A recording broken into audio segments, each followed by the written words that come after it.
House of the Dragon is back and better than ever. This was, in my opinion, the best episode of the entire series. That might be recency bias talking, but regardless, it was excellent. And the creators did an amazing job with what season three, episode one has to be, because we've been on this 2 year hiatus. Like many other people, including myself, nobody really remembers how season two, episode eight ended, the exact intricacies of even what season two was. Obviously, remember the big themes, but maybe like those little details, nobody's going to remember. But season three, the second you hear that theme song, the memory juices start flowing. But then when you meet these characters again and remember the situation, you're right back into that universe. You feel like you're right back into Westeros, and a day hasn't gone by between season two and season three. But most importantly, season three is not making the same mistakes as season two. And I don't want to call them mistakes. Maybe season two necessarily had to be a slow burn for season three to have this great payoff. If so, it was totally worth it. But season two, the biggest complaint I had and other people had was that it felt like it was being dragged on. There were no battles. It felt like there was just this constant talking. And after all, this is a civil war we're trying to witness without any war. So it didn't seem to be, that warlike. But season three, if this is the pace it's going on, it's going to be making up for that above and beyond. So if I haven't expressed it clearly enough, season three, episode one, amazing. And I almost want to go by scene of what happened. So we open up with Laris and Aegon. And that was a great opening scene because it reminds us just how feeble the current state of the Iron Throne is in. And it's great that you have, and the irony behind it, of the king, the most powerful person in Westeros, is being led by a cripple. And the king, if you didn't know, he didn't have the crown on, he literally looks like a peasant. That's literally a theme, or it's literally a point in this episode. So it's great irony. And the relationship between Laris and Aegon, because we know that they're going to be stuck on the road together for a couple episodes. I can already tell it's going to be a great humorous dynamic between them. I'm looking forward to that. Then after that, I think we go straight right into the battle where you see Daemon engaged in some like land battle, and he's merciless. We remember just how terrible of a character or how terrible a person he is. This is not a guy you want to make as an enemy. And we remember also, of course, there's no good characters in the Game of Thrones universe or in the House of Dragon universe, but in a sense, there's not even anti-heroes. They don't even get that dignity. It's almost like on a spectrum of evil. And he's mercilessly bloodthirsty. And listen, that's part of the entertainment value. That is what you want to see. It's the same reason why there's this joke, you see three kids playing sports. You see one playing basketball, you see one playing baseball, and then I guess you see two kids, not one, having a fist fight. Everybody goes to see the fist fight. It's the same idea. This is what attracts us, and they gave it to us. So that battle was great. Amazing job. And then that's even the smallest battle, because the big one is this huge naval battle that was like 20 minutes, 30 minutes. They allowed it to last for so long, like half the episode, which I was so appreciative for. And you can tell where the budget went, where I think HBO puts like $10 million an episode into the production of each episode. And it went where it should have. They got the bang for their buck, where we see the dragons and the CGI. We see these elaborate ships being crushed.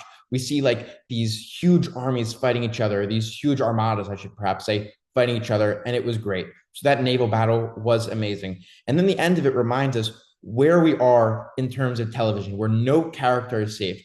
You have Jace, the heir of the Iron Throne, in a sense, from Rhaenyra. He dies. And again, this is the premiere of season three. So they did a great job with that. And it was just a great shock factor. And now it has people thinking, obviously they're so excited, including myself, for what's going to be in the next episode. How is Rhaenyra going to act? And I don't want to make it seem like it's all battle. I'd say like 70% or 80% of it is. But what's also great is in the 20% that's not, again, you have to reintroduce these characters. It's been a while. And the dialogue between them and just the scenes is very funny. The best one, or one of the best, is between those three lowborn riders. Incredibly funny. Aemond, he just, much like Daemon, you remember how terrible a person he is. He's literally trying to assassinate his brother, commit some fratricide. Not good. And you just remember also how vicious and evil he is and how just loathsome. And I feel like everybody's talking about online. It'd be weird, maybe ironically, if I didn't mention it, but I'll foreshadow that one scene to say Sigmund Freud once said Oedipus is the only man that did not have an Oedipus complex, with the insinuation being that Oedipus didn't act on it. And if Sigmund Freud watched this episode, he'd add Aemon to that list. So that's one complaint I have, where I don't understand the purpose of that scene. If it's book accurate, it's book accurate. Maybe somebody can correct me in the comments.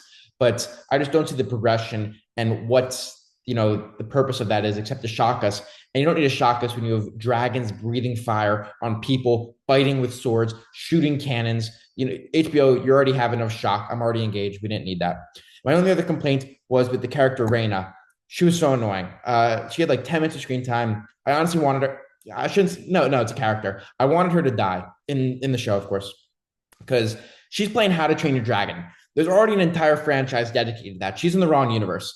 I don't want to see her have to like tame this dragon and just be so incompetent. Like that was not enjoyable, especially knowing that those minutes could have been used in something better. And maybe, they have to have filler because if every second is amazing, then maybe in a sense nothing's amazing. If everybody's super, nobody's super. But maybe try to find something better than Reina. I really hope I don't see her again. Beyond those two complaints, what else did I want to talk about? Yeah, just that bodyguard. That's this is like a funny like a rant I'm about to. He's the worst bodyguard ever. In a sense, it's like a knight having a squire, and one of the protections of a squire is to guard the knight. But of course, a duty of the knight is to go into battle. So it's like a squire saying, "No, I'm not going to let you. I'm not going to let you go into battle." And the knight says, "What do you mean? That's my duty." The bodyguard is an idiot. He thinks he's protecting the queen, but does he not understand that the queen is a dragon rider? That inherent in her job is to dragon ride. Does he not realize that? If he did, then he would never have swore because it's a contradiction to swear that you'll protect the queen if you don't understand and submit to the fact that that does not include her riding her dragon. So that bodyguard, it'd be great if they just like make an idiot of him in the next episode. And Rainier should show no mercy because, in a sense, if it wasn't for him, Jace might still be alive. And by the way, that's not a complaint. That was just like me thinking about how stupid can you be to fall for this like trick Jace was trying to pull. Really dumb. I imagine like everybody felt that. Like this bodyguard, it's not like he's a virtuous guy either. Ignorance and virtue can maybe be confused. I'll make it very clear. What he did was ignorant. I digress. What else? Honestly, the episode's an hour long, so I could talk about it for a while, but I like to keep my notes short and I don't like to, I do obviously spoil things, but I don't want to go into like detail by detail of every scene. I think that my excitement has been clear throughout this entire video. So if you haven't seen it, I'm sorry for spoiling it, but watch it now. And if you have seen it, like you, I'm very excited for season 3, episode 2, and I can't wait to review that as well.